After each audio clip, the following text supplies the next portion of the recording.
All right. Broker Roundtable, August 9th. We have a topic that we're going to talk about today about the NAR settlement update. The last time we talked about this was back in April, and it was a lot more ambiguous and just more to answer some of the questions that were happening at that time.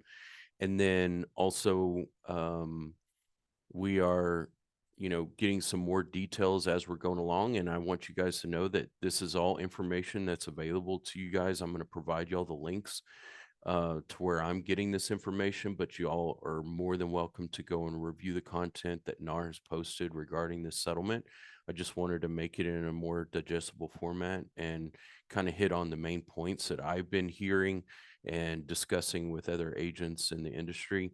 So we will talk about that, but first, I always like to do a quick word from God puts always something on my heart, and I want to share it with the agents, that we sponsor. And, one of our core values here is Colossians 3:23, which is whatever you do, work with all your heart as though working for the Lord. Originally, I always use this more as like who I'm working for, doing the best that I can do. But I've really kind of considered this in a more deeper format to understand what are some other aspects of what working for the Lord really looks like. And so, you know, whenever you're working for someone that you hold in very high regard, like I don't know, the president, Mother Teresa, someone who you think is just amazing, that you look up to, that you respect or something, then you would probably put forth the best effort that you could. And the other values the other side of that is also, like, you wouldn't be complaining about the work, you'd be thankful for the work. As a matter of fact, the Bible has over 100 instances where he tells us to be thankful, to give thanks, to give thankfulness to God for the provisions that he gives us. And then on top of that, if you're working for God, the question you should be asking is, do people see God in the work that you're doing? What type of business are you running? What type of work ethic are you displaying in the work that you're doing? And whenever people Think see you're your gonna give work, him? do Yes. they see love and support and caring in the work that you're doing? And then as far as like the benefits from it, like money is just the temporal benefit. The other part of this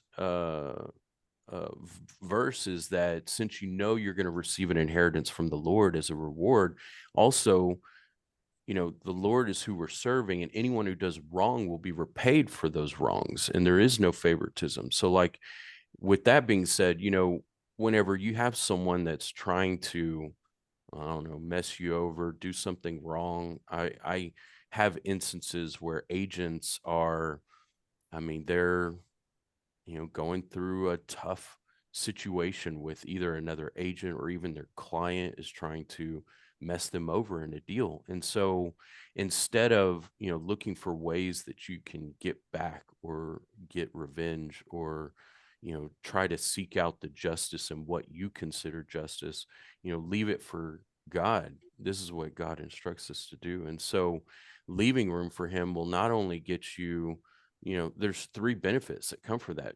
True justice comes from God, who is the one true judge.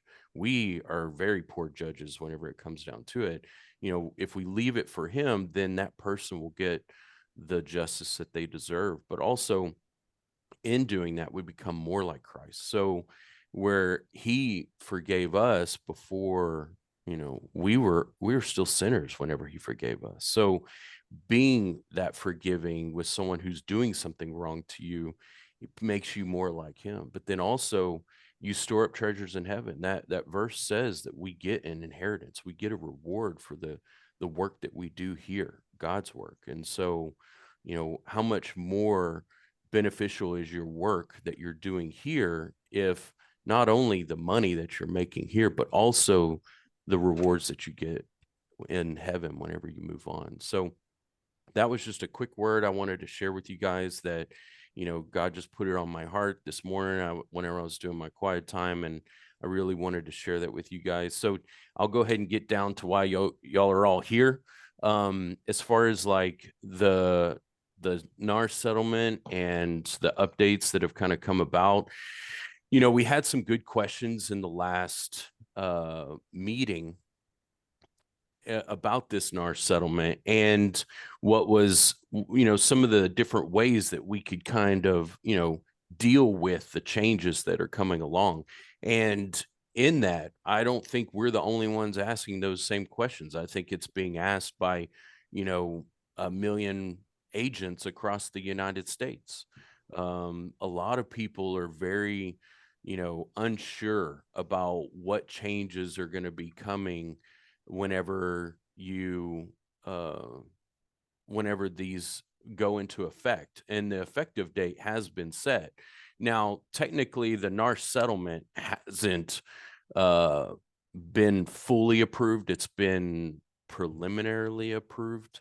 And NAR is just taking the settlement as if it's going to be approved, so they're putting action in now, so that with the hopes that this will be approved by the judge and that we'll be moving forward. But so we're going to cover some main things today. One, the main changes. What are the main things that are going to be affected by our this settlement? We're going to talk about the forms that were just released. I sent out a link a couple weeks ago talking about the forms that were just released. I think they were updated in June. And so those forms go into effect August 17th. All zip form and all the different services that are out there, dot loops and such, they're all going to be, having these updated forms and the changes that were put into place. Then you've got, let's see, the FAQ. So NAR has a page that has frequently asked questions. There's over 100 frequently asked questions. Some of them are a little repetitive, but those questions are there to review. So if you have any questions that kind of match what they're asking, you could certainly ask that there and get some answers directly from NAR. Another resource would be the NAR legal hotline. So if you have a question that is more of the legal nature, you guys as realtors are allowed to call the NAR legal hotline and get some advice there as well. Then we're going to talk about the spirit of the changes, doing what is right, trying not to circumvent the requirements, because we don't want to get in trouble. And then we'll talk about, just bracing for impact. The information that they've been providing has been kind of a little here, a little there. There's a little, they're feeding it to us a spoonful at a time. But I think it's just because they don't understand just like we do. They have a general idea as to what needs to be done to try to prevent this from happening again. But I guarantee you guys that, and I said this in the last meeting, that there's going to be some changes even after August 17th. There's going to be form updates. There's going to be new rules. There's going to be, changes that are going to come probably more early on and then less over time once they figure out, where all the leaks are and they get enough, plugs in there. So first we'll talk about the main changes. Commissions for the buyers go off the MLS. Now, those some MLSs have already removed it. You should not see it on the MLS anymore. And what that means is, you got to call the other side to find out. And some of you who are already doing sales have encountered different brokerages that are doing different things. Some of them are having you sign waivers or sign documents that talk about the commission now, trying to put some type of commission agreement into place. And there's probably going to be 100 different ways from Sunday that this is going to be done. So just, be wary of that. Understand that that's what's going to come from it. And I'll talk more about that here in a little bit. Buyers must enter in a rep agreement prior to the first tour. So no, Adam, it cannot have ambiguous and open-ended terms, of which you asked in the last meeting. They have made this clear. And it has to have a specific amount. There's also other rules that go into this that we'll talk about here in a little bit. We're included in the settlement coverage. A few people have asked if we're going to have to like pay anything towards this, $400 million settlement. No. So any brokerages that grossed less than $2 billion were included in the settlement. This is over 1 million realtors nationwide. We are in that group. We did not make $2 billion in 2022. We don't fall into that group. So everyone who was here in 2022 was protected. If you get signed up after that, you're not included in it because you weren't around whenever all these violations, as they call them, were taking place. The other thing is, so sellers are required to be given written notices of the compensation. So this is something that we found out, more lately, is that this is there needs to be open communication about the compensation going to sellers, because these are the ones who actually sued everybody. They got, millions of people to join in this class action, and they're all sellers that felt like they were done wrong and they had to pay for this commission that they felt like they never had a chance, to really negotiate or deal with. So all the changes that have come from that are in the spirit of that, trying to protect, the consumer and feeling like they don't have a choice in paying a commission to the other agents or the other client's side. And then changes are set to go forth on August 17th. That is when everything goes into place. That's whenever we are actually going to be held accountable for our actions going forward. So any changes after that are, they'll go in place and they'll have different dates, but the changes that they've already put out prior to this will be in effect on August 17th, and you guys need to make sure that you're adhering to it. Let's see. Okay, so first, the forms. So we have a link, and I'll actually go ahead and show you this link.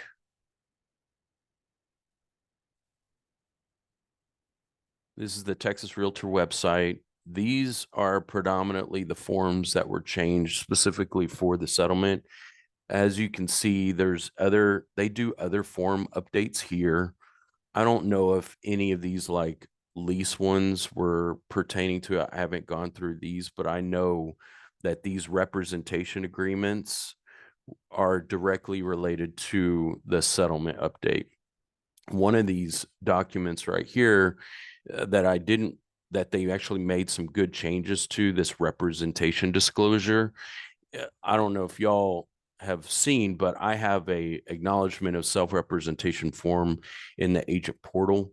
And it's because the form that was before was pretty weak. This one actually has more wording in it that helps protect the brokerage and agents from an unrepresented side. And so like this language that was added right here, you'll be acting as a fiduciary to your client and that you represent their interests. This is made very clear now. So I'm going to change that requirement going forward. We'll be using this representation disclosure for any clients that are, so you are representing like the seller, for instance, and a buyer shows up that doesn't have an agent. Have them sign this representation disclosure, and this will protect you. Now, it's a disclosure, which means it's not a requirement to be signed. And that's the same with the other document. At a minimum, at least show that you sent it to them so you have the language that's going to protect you in the brokerage in case if this unrepresented party decides to take some action and do sue somebody because they felt like they were treated unjustly. This document is just going to show that you're acting in the best interest of your client and not them. But there's other forms here, guys. Go through and read them in the forms themselves, just like the last one. Where's the short form? Right here. So they have this buyer's rep short form. This is a lot easier form to digest, and this will count as the buyer's rep agreement signed prior to first tour. So if you don't want to send them some big long contract that they're probably not going to want to read or sign because of how daunting it looks, a one-page document is going to be a lot easier for them to digest and sign. This document will make life a little bit easier for that specific requirement, having them sign the short form. So, if you guys want to use this, you can. If you want to use the other representation form, that's fine too. But it has the compensation all broken down in it as well. And it has a lot of the same languages that are required. But go through and read these forms in your own time whenever you get some time, and just take a look at the changes, because they struck through and they show you what changes were made. You can see, like right here, they took out the old and they added in the new languages that talk about compensation, that it's not set by law, it's not fixed, controlled, it's recommended, all of these different things that are going to help protect the association and the realtors going forward. So I would encourage you guys to go in and read that. But so there are some forms that aren't required, just like regular business, how it has been. They have hundreds and hundreds of these promulgated forms, and most of them are not required to be signed. But there's the updates that they made, the authorization to release certain info. This is a decent form to at least make it so that the sellers understand that you're going to communicate the compensation to the buyer side. I mean, a lot of this goes without saying. I don't think any sellers are going to raise anything about this, but if you feel better at night using this form with your sellers, please use it. The representation disclosure, I talked about that. This is a great form that I do think we should be using for people that are not represented on the other side. If you want to be able to collect both sides of the commission and use this form for that non-represented side, I'm okay with that. Ideally, we get another agent on the other side, so that if there's issues with inspection, if there's issues with the appraisal, it comes up short, encumbrances on title. I mean, these are a lot of things that are difficult to navigate for someone who's maybe done one or no transactions their whole life. So having an agent involved that they can ask questions and help support them is going to reduce the amount of risk overall for the transaction and the clients, your clients, from litigation later on. So the more information and support we can provide, even to the unrepresented side, is better. It just can't come from you. The general information form was updated, and that's a good document. Addendum regarding brokerage fees. So the contract currently has on the broker information page the 3% notice of the compensation that, well, not 3%. Sorry, let me reword that. The blank available for the buyer's agent compensation paid for by the seller's broker. Well, that form is adequate to cover the compensation that would be paid to the buyer's agent. What they did do is they added this addendum regarding brokerage fees, and you're going to see a lot of brokerages. I've already seen it used a few times. I called up the hotline. I was like, hey, is this not redundant to have it on both the contract and on this addendum to the contract? Isn't that the same thing? And they said, yes, it is, but we're allowing it to be done. So in most circumstances, you're not allowed to use an addendum in a situation where the contract's already performing that specific clause. But in this particular case, they said it's okay. So if you guys want to use the addendum regarding broker fees to also have it in writing to protect your commission, that's fine. Feel free to use it. It's not required, but you're welcome to use it. Um, I talked about the short form already, but you guys are allowed to use that if you want to. It makes it a little easier to digest. The required forms, the agreement between broker and owner has been changed. This is something that you want to use whenever there is no broker on the seller side and you're representing the buyer. If you want to have something in writing that's going to show that a commission is going to be paid to you, that agreement between broker and owner probably should be signed even prior to the contract. Having something in writing before the contract is signed is going to protect you guys and your interests. The 1101 and 1102, the exclusive right to sell, has been changed. This document does need to be used whenever you're representing a seller. Okay. This has the compensation notices that are required. You do not want to try to achieve the same thing that these contracts are already doing. And yes, TAR expects us to provide notice to the sellers about the compensation that's going to be taking place in the transaction if they're going to be using a realtor. So use the exclusive right to sell and the exclusive right to lease. It has that broken down in there and it will check that box.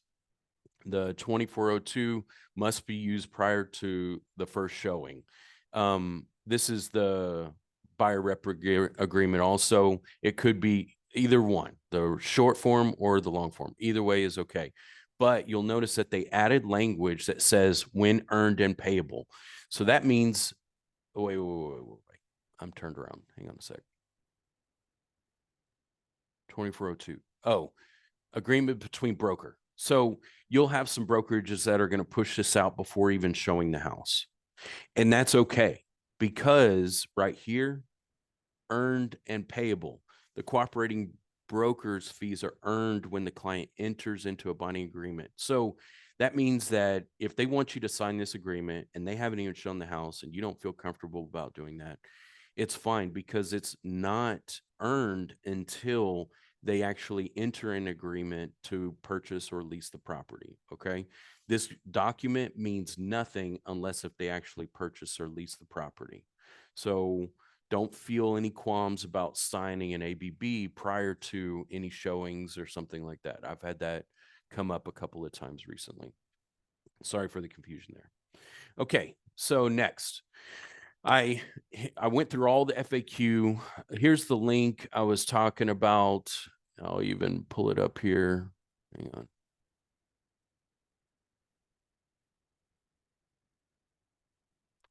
There's over 100 FAQ here. And I went through and I read every stinking one of these things. A lot of them are redundant. A lot of, I mean, there's only like significantly like 4 or 5 changes that are taking place, but they ask a lot of the same questions twice. So they they have a lot of FAQ here. You guys, if y'all want to go through and read them, you're welcome to. It's great reading. But I hit some FAQs that I felt like actually are more relevant to you guys that we're going to cover today. Number one, I did have someone ask if this affects locators. I've actually had people inquire from our business that do they have to do a representation agreement, a locator with a client who's looking for an apartment? The answer is no. Unless the only time it's relevant is if a locator is doing like a residential sale. If they have a buyer as a client, then they need to get a representation short form or long form signed prior to that first tour. So whether you're a realtor or not, I would encourage you to have that done, because what you don't want to do is have something come about later on that could cause problems. But technically, as a non-realtor, the settlement doesn't even cover you. It only covers realtors in this lawsuit. And so just as a recommendation would be for any agents who are not a part of the MLS, that are not realtors, that are not covered under the settlement, to adhere to these changes, because I don't know what the future holds. I don't know what kind of copycat lawsuits that could take place.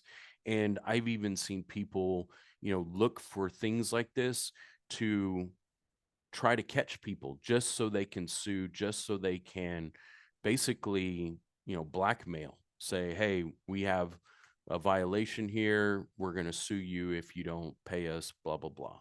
And I see this with advertising mostly, but agents have gotten caught in certain situations, and ignorance is not an excuse. So you guys know that a lot of realtors realtors across the US got in trouble because they felt like this was done improperly.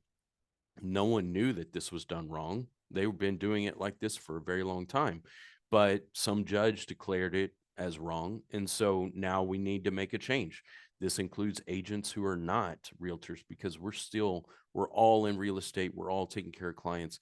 If you're going to be representing a buyer of a house, whether it's a new build or a pre-owned, then you need to be adhering to the rules that are governing the realtors themselves. Do you have to show a house that isn't paying a commission? This one is a tricky situation. Now, I haven't had anybody run into a situation yet where the seller communicated that they aren't paying a commission.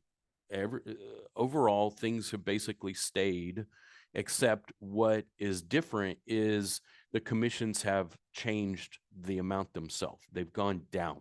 I've seen, some 1.9, some 2.1, some weird changes to the commission, right? But what I will tell you is that the market will dictate the commission, as it has always. And so if they want to have a reduced commission, that will affect the number of buyers that are going to be, interested in their house. Why? It's not going to be because we're steering, because that's against the rules. NAR has said in their ethics that we're not allowed to steer based on commission. So we cannot tell our clients, I'm sorry, I can't show you this house because they're not paying a commission. That's not wording that we can use. What we can do is, since they're entering into an agreement prior to that first tour, you can sit there and just tell them, like, hey, you're agreeing that this commission will be paid to me for my services. Okay. If we run into some houses that are paying less than that, this agreement says that you're supposed to pay the difference. Now, the commission is negotiable, and I'll talk about that in the next point. So ideally, we find a house that's paying the commission that's covering all of it. But if you find the house that's perfect for you and you don't mind paying a little bit more than what they're paying to cover my commission, that's fine. And we may even have some other solutions. This is how you can approach that conversation, so you don't scare them away. But what we can't do is say, I'm sorry, this house isn't paying a commission, or is paying below my commission, and we can't go look at it. That's steering. We can get in trouble for that. Certainly don't have conversations with other realtors that even allude to that. If you're talking to a seller's agent, just be very careful about what you're saying to them in regards to the commission. Next is the commission negotiable? Yes. Everything's negotiable in the whole contract. It's been that way since day one. Everything is negotiable. And a buyer can request that the seller pay a higher commission to cover your costs. And the seller can decide, yes, I will pay a higher commission to cover the buyer's agent costs because I want to get this house sold and I don't want it to sit on the market anymore. But what can't happen is the agents dictate this. You guys are just a conduit of communication. That's all it needs to be whenever it comes to this stuff, especially. So if there is a difference in the commission that's being paid and what is you've agreed to, talk to your client and say, hey, do you want to try to negotiate the commission and see if they can cover my full commission? And most likely your client is already loyal to you. They've chosen you. So they will say, most likely, yes, let's see if we can get a higher commission. Let's put in an offer with the higher commission, add that buyer's, the broker compensation addendum, and put your commission in there, and let's submit that offer and see what we can get. And then negotiate those terms. So I'll stop saying about that, but you just can't withhold offers instructed by the buyer unless instructed by the buyer. So like if y'all are negotiating the compensation between the two, this can't withhold, like it can't stop the deal. You can't say, oh, well, we haven't heard from the seller about the commission, so, we can't submit the offer yet. Don't let that be under your instruction. If your client says, I don't want to buy this house unless if they're willing to pay your full commission, that's a whole nother story. Have that in writing, protect yourself always, but, just be wary of that, because again, that can get into that steering area to where if you're withholding an offer based on the commission that they're paying, then we can get into some trouble. And I feel like this will be the most likely area where we can get into some trouble. So just be very cognizant of what you say, when you say it, what you're putting in writing, and how you're talking about these commissions whenever you're dealing with transactions, at least until we get a more formulated process that comes later on from the association, from, our superiors or the lawmakers or whatever. So what should I tell my listing clients? We're still offering compensation. There's some sellers out there that think because this settlement came out, they don't have to pay buyer's agent commission. That is a myth. That is bogus. It was put out there by the New York Times and a bunch of people who don't know what they're even talking about. If they want to be able to sell their house, the buyer's agent compensation is still a factor. So just tell them, like, hey, we don't have to pay a commission to the buyer's agent side, but just understand they're entering in agreements with their clients that say that they have to pay the commission if you don't. So if it's between your house and another house that's paying for their commission, they may choose the other house. So you could lose out on potential buyers by doing it this way. So just be wary of that. You're free to choose any number or none. It's up to you. Leave it to them, put it in their hands, let them decide. Okay. Can you still get bonuses from new home builders? Great question. No. The answer is no now. With the new requirements, you cannot receive more than what you agreed to in the buyer's representation agreement. So be aware of that, how much you put in that form. If you're fine with only taking 1% and you help a client go buy a house that's paying 5% at a new home builder, you can only collect 1% from that new home builder. That is a very clear rule about that. So, and there's not really a good way around that yet. I imagine that NAR, in their infinite wisdom, will figure out a way to fix that particular problem, because there is a lot of money that's going to be left on the table because of that. I don't know. Honestly, you're going to have some people balking at saying, yeah, I'll pay 5%.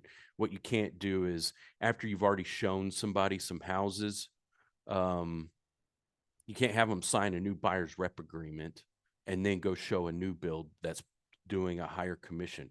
You can get into some serious trouble. And I'll talk about that here in a little bit, about the spirit of the changes. So I feel like there's going to be some changes, some questions, some issues that are going to come from this, because agents are going to miss out on bonuses, and that's going to be a big factor.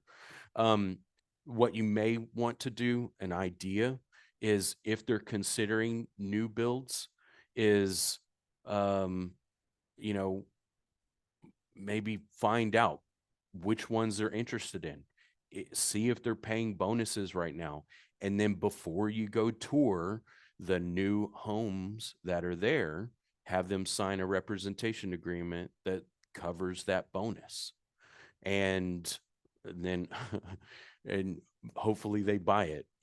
I don't know. That is just a thought, but don't try to do it in reverse order. Don't try to look at new homes that's paying a bonus after you've already shown some pre-owned homes and you have an agreement that shows 3%, and then try to figure out a way that you can beat this or get more than you're supposed to. Should you trust a listing agent that says on the phone they are paying a commission? Verbal's not enforceable. That's something that they teach you whenever you're doing real estate, classes to get your license. So an agent that just says over the phone, yeah, we're paying a buyer's agent commission of 3%. Can you take that to a court of law and prove it? No. Mm-mm. So having something in writing is going to help you justify your action. So I would encourage you to have some type of email or text or something in writing, agreement between broker that's signed prior to that tour that shows the commission that you're supposed to receive from the seller. The seller's agent shouldn't have any problem signing an agreement between brokers. As a matter of fact, they may even have their own agreement between broker already set up and uploaded. Well, they can't upload it to the MLS because then that would be a violation, but maybe upload it to their own website, which is not. And I'll talk about that in a second. So there'll be different things that happen again. But you definitely want to have that in writing so it'll protect you. If an unrepresented seller is selling a house, someone wants to buy a house that's on Zillow and they don't have an agent, it's a FSBO. Well, get an agreement between broker and owner. Call up the owner. If he's willing to pay a commission, have him sign that ABO. And once that's in place, then you can go show it and you'll be protected there. Can you post compensation on your website? As a matter of fact, you can. They say that brokerages even can post their commissions on their website. I feel like this is going to be area for trouble for the bigger brokerages like KW, who have their own built-in, like in-house MLS. If they post every single house that they have listed, which is a good percentage that's on the MLS with their commissions, I feel like that might be an area that they could get into some trouble because the rule states that the compensation cannot be displayed on any MLS, multiple listing service. And KW could have their own MLS by themselves with the volume that they do. So I don't know what's going to happen to them. I know that with us, most of you guys are independent agents. If you have a website and you want to post your commissions on there, you want to post an agreement between broker that's already filled out and executed, that is fine. Because again, that ABB is only valid when earned and payable. Okay, so can an agent tell the buyer about the commission at each property? Yes. As a matter of fact, it's our obligation to tell them. So what I mean by that is you have to be, again, this is the area where steering can be, come into place. But if a seller is only paying 1%, it's your obligation to tell your buyer, like, hey, you agreed to pay 3%, the seller's only paying 1%, which means there's a difference. So, that's something to consider when considering this house. But you have to be very careful about how you word it because you don't want to get into that steering thing. Who's going to enforce this? Great question. I was wondering that myself because I guarantee you no one wants that job. And the MLS probably doesn't either. So the MLS is actually the one who's responsible for enforcement. I have no idea what that's going to look like. Right now, they only send out violations whenever it comes to the MLS listing itself. So if someone puts in their notes or in their supplementals or something like that, the compensation, you will probably get a violation notice and maybe even a fine on a first offense. I don't know. They haven't broken it down yet, but definitely don't put anything that's compensation related or even the hint of, yes, we pay compensation. You can't even put that on there. So be very careful about having anything like that near the MLS. Keep it all separated. But the MLS is the one who's going to enforce this. Are they going to call every single buyer to see if they signed a representation agreement prior to their first tour? No, probably not. I don't know. Like I said, I don't know what that's going to look like. We're going to have to just wait and see. Can you do virtual tours to skirt the requirement? No, you can't. A tour is a tour is a tour. They consider it the same and it has the same requirements. A representation agreement must be conducted prior to the very first virtual tour. Okay. Do the rules apply to commercial transactions? No, they're for residential only. But again, what I said with locators, they're good practice though. What you don't want to do is have some situation where someone's suing you because they felt like they were mistreated or unjustly treated and having to pay a buyer's agent commission without any choice. There may be a copycat lawsuit even in the works that's going to hit commercial later on. I don't know. So, best to protect yourself because we don't know what that's going to look like. So, all of the changes that they're pushing right now, we should be applying to commercial transactions as well. Have representation agreements done. I will say that the listing services are different, and so they're set up differently. So you're still allowed to post compensation on there, and I would keep doing that as long as it allows it. But as far as like the representation stuff and negotiating, making sure everybody understands that the commissions are negotiable, that's going to be what's important. Can an agent forego the commission difference, if any? Absolutely. You guys have that option. So, with any contractor agreement, the parties have chosen to enforce it. The representation agreement is not new. Um, I've never had a representation agreement be taken to a court of law to force a buyer to pay a commission. I don't think that's going to change. Um, I don't think buyers want to sue their client. I mean, I don't think agents want to sue their clients because it's going to bite the hand that feeds them, right? So what that means is, it's only enforceable to an extent, I would say. Yes, you want to make sure that these buyers take it seriously and make sure that you get paid for the work that you do. But um, can you forego some of the commission? Absolutely. Do you have to have it in writing? No, but your client may want that, especially with all the notoriety that's come with these changes. They may want some letter or something in writing that's saying, I'm foregoing the 1% commission difference in what was paid, something like that. And it doesn't apply. You can certainly apply it to rebates. If you still want to offer rebates to your clients, that's fine too. They may even be more incentivized to make sure you get the commission that you're owed so that they can get the rebate that you said they would get. Um, I would not put anything in writing that talks about that kind of stuff, but you could certainly have conversations about, hey, we're going to give you a 1%, rebate on the commission, but just know, if they're only paying 1%, you won't get anything because that's to pay me for my work. It's in the event there's like 3%, but don't put that in the representation agreement. That's too close to dangerous waters. I don't know what that's going to look like. It needs to be more verbal or separated or something like that. Okay. Okay, the spirit of the changes. The sellers do not feel obligated into paying a buyer's agent commission. They should not feel this way, but that they have a choice to do it. Do they have a choice to do it? I mean, this is kind of the way things are. If they want to sell their house faster, of which most want to sell it, yesterday, um, the commission is the best way to do it because that's the best way to market it, having people that are incentivized to selling the property, right?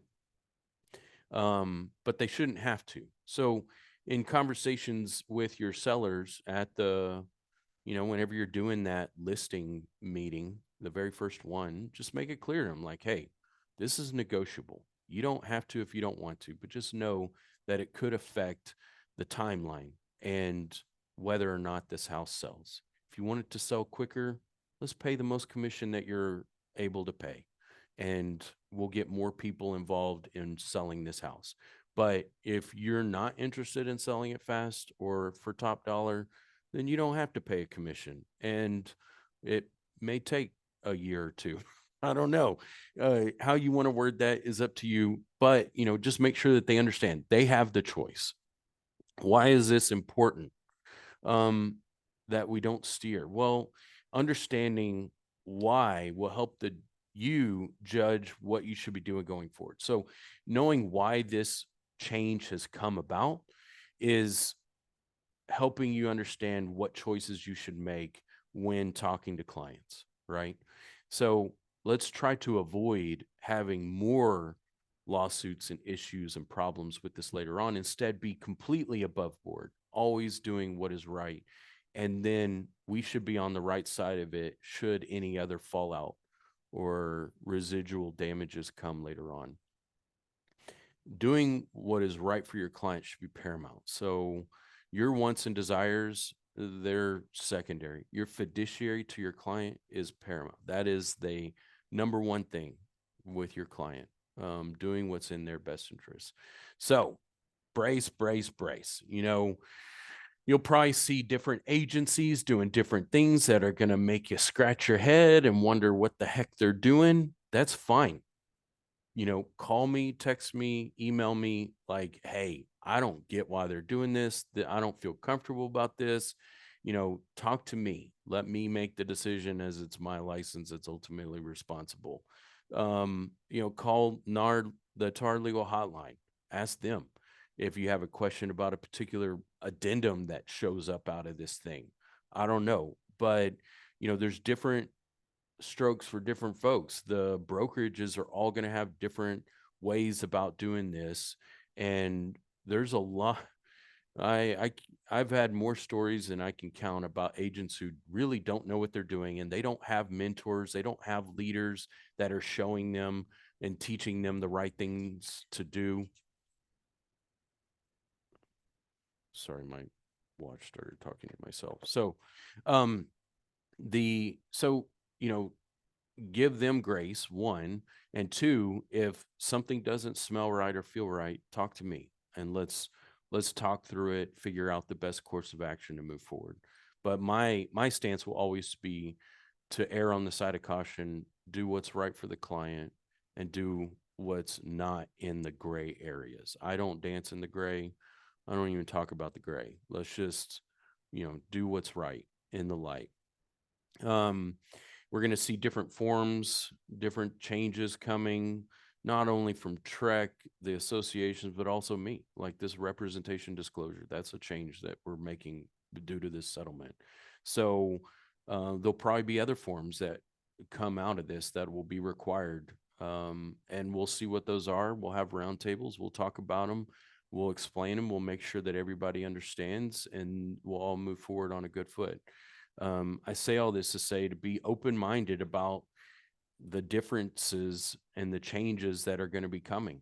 And, don't be defensive, don't be argumentative, don't be difficult with other brokerages who are being told to do what they're being told from their broker. If you have a question about it, just call me. So that concludes the update. We got about 10 minutes. I've got a chat here. Hang on one second before y'all jump in and start asking. Let's see. Good. Really, Adam? Except at open houses, right? I understand those are forms aren't needed for that. Tiffany, can you explain which form you were referring to in your question? The buyer's rep agreement. I understand that if you're hosting an open house, that you do not have to make a statement about your fiduciary obligations at the open house still. That's kind of the exception to quote a showing, having an agreement before a showing. I think you're kind of confusing it. So what they're saying, like, you represent the sellers, right? Right. You do have to be very clear about that you Right. represent the seller. Your fiduciary is to your sellers. No, you don't have to have an in-depth conversation about what the fiduciary means to your sellers or anything like that. But I think one of the FAQs that was in the NAR settlement page was that, do you have to have a buyer sign a buyer's rep agreement at an open house? And the answer is no. So it's not required prior to an open house. That's not a first tour, but Right. that's not considered there. So it's okay to have clients go to open houses and that kind of stuff. There's And then you do, if you're going to represent, if anything goes beyond that, that's when you need to either have an intermediary involved to represent them on that house, or sign them as a buyer if they're not interested in that house for you. Yes. Right. Yes. Okay. Or even if you're hosting an open house for another agent, I know some of you do like show on me and Yeah. stuff like that. If you have a client there that's wanting to utilize your services, you can send them that rep agreement later on along with the IABS and still be in compliance and be okay. Right. Okay. That was my question on that, is the open houses, you just do it later and it's still Yep. the IABS that informs them of the fiduciary. Thank you. Yep. Um, can you clarify, if any, how these affect apartment locating and leasing apartments for rental home communities? Okay. Megan, I actually talked about that earlier. It was one of the very first FAQs. Were you here for that part or no? I had asked the question before you got to that slide. Got it. So it sounds like it's not gonna affect rentals whatsoever, so you were Yep. able to cover it. Thank you. Yep. Okay. How can we collect both sides of the commission if we have a fiduciary to the sellers? So that answer is settled in your exclusive right to sell. If you read the language that's used there, the sellers are actually paying the listing broker a full commission, whatever it is, 5, 6, 7, 25%, whatever y'all agree to. That is going to the seller's agent, the listing broker, right? And then later on in that form, it talks about the listing broker is agreeing to pay an other broker or a buyer's rep broker, something like that, a commission if they earned and paid it, right? So you can collect both sides of the commission in a circumstance like that, because if there's a buyer that doesn't have an agent and they don't want an agent, and you get them to sign that representation disclosure, then you can collect both sides of the commission because the exclusive right to sell has earned the full commission for you. And does that answer your question? Yeah, I just feel weird saying that, I don't know, I just feel weird about collecting both sides commission. It's like a weird concept to me, because it's like we're supposed to act in their best interest, but wouldn't their best interest be giving them that 3% back, half the commission back? Certainly. I would say so. I mean, as a matter of fact, and y'all don't have to do what I do, but I tell my clients, I'm like, look, sellers typically are the ones who pay the commissions. They're the ones who are footing the bill for the party.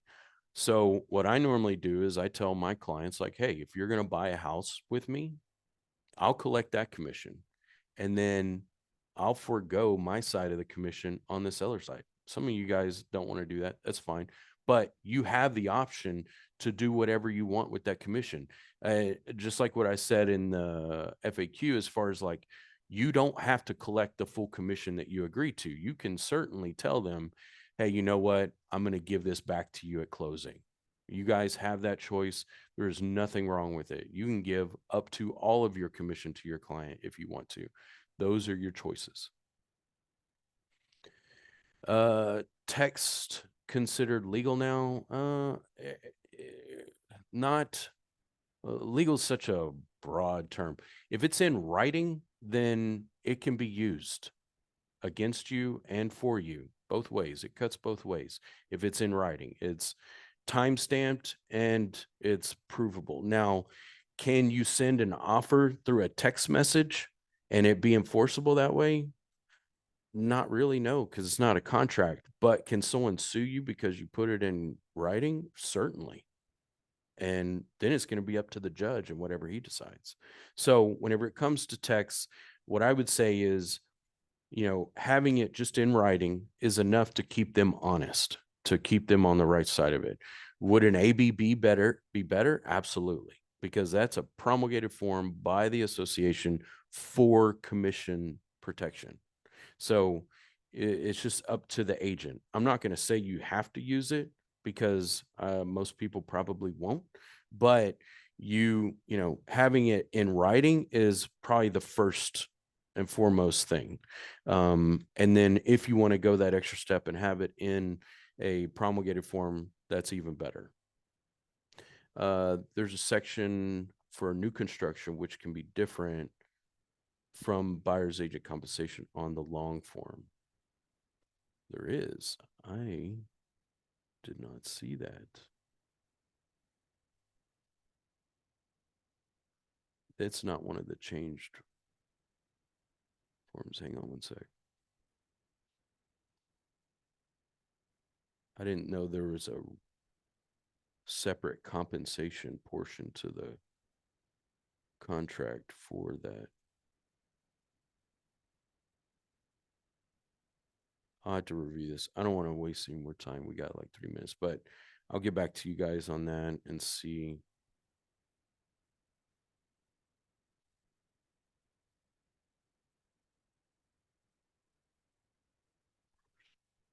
Purchase. Additional compensation, construction. Oh.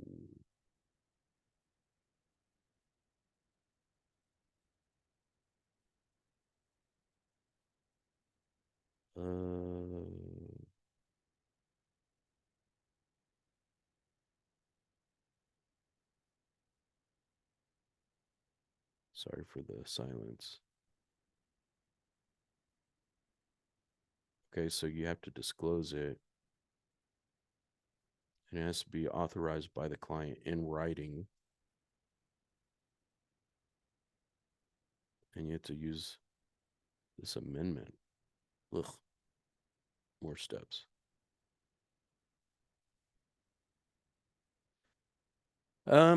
Yeah, it looks like, I mean, it has some allowance there. So if it is a new construction and they're doing a bonus, they'll have it, but you just need to make sure that you get authorization from the client in writing that they're okay with you collecting a bonus.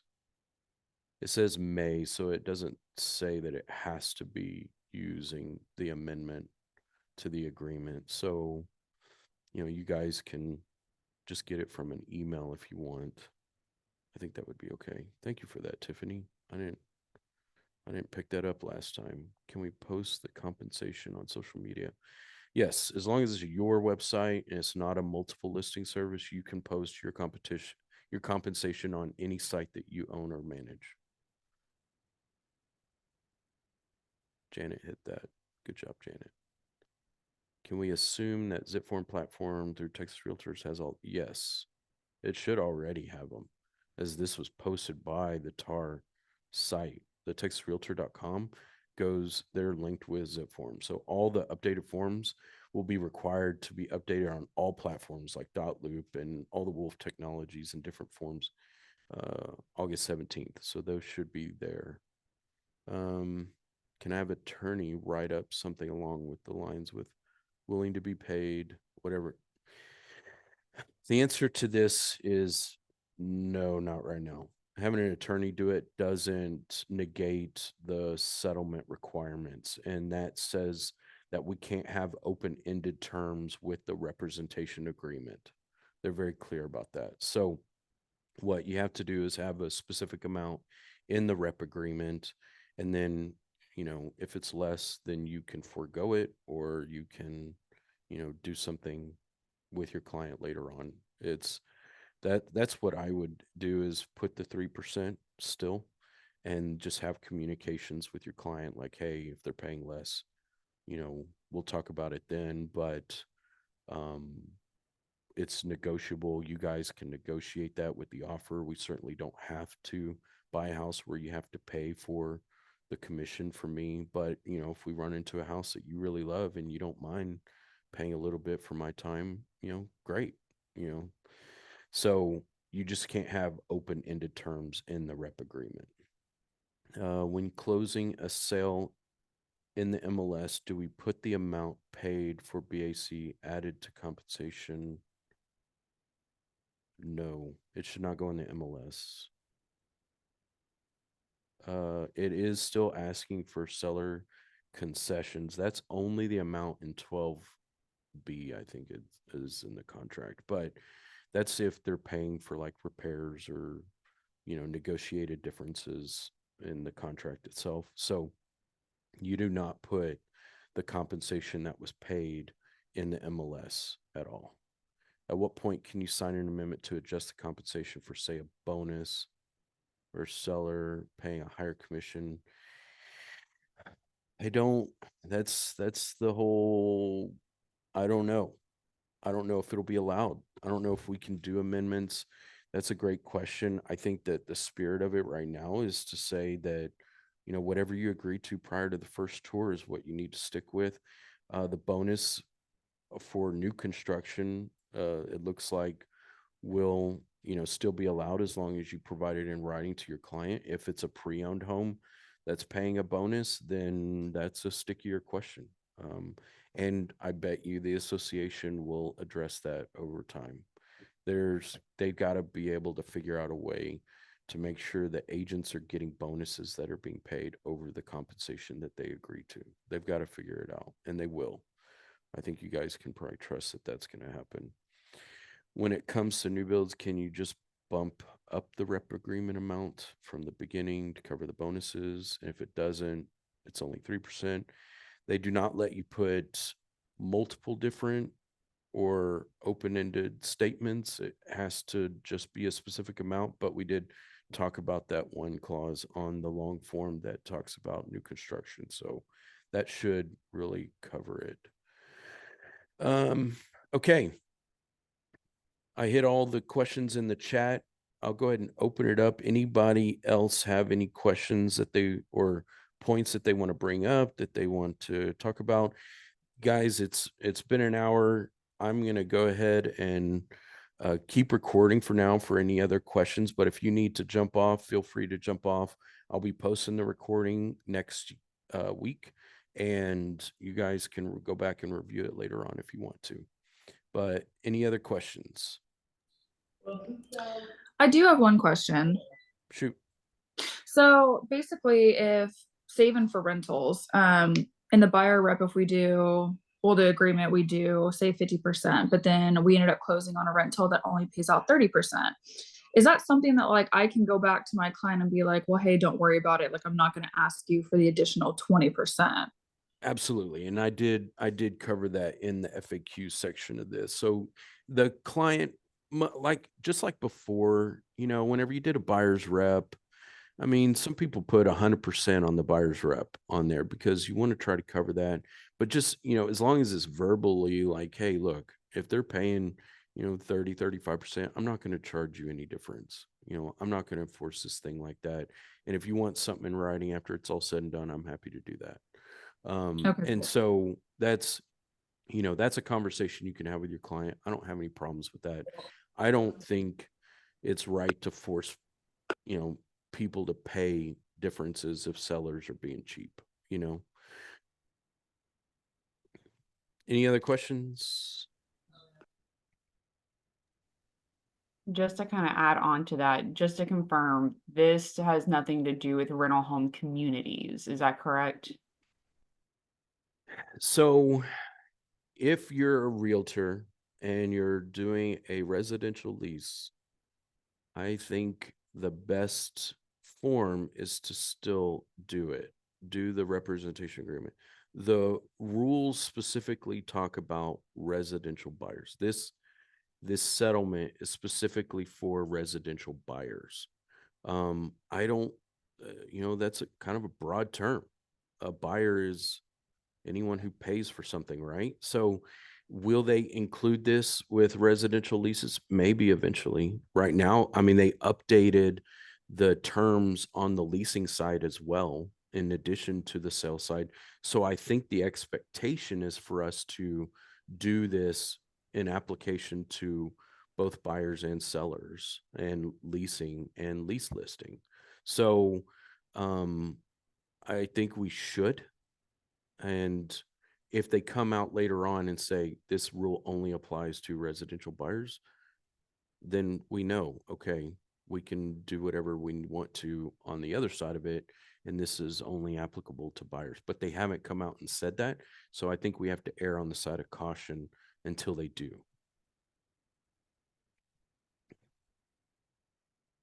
Any other questions?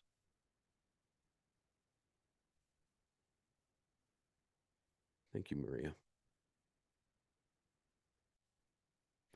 Okay. Thank you, guys. Y'all have a wonderful weekend.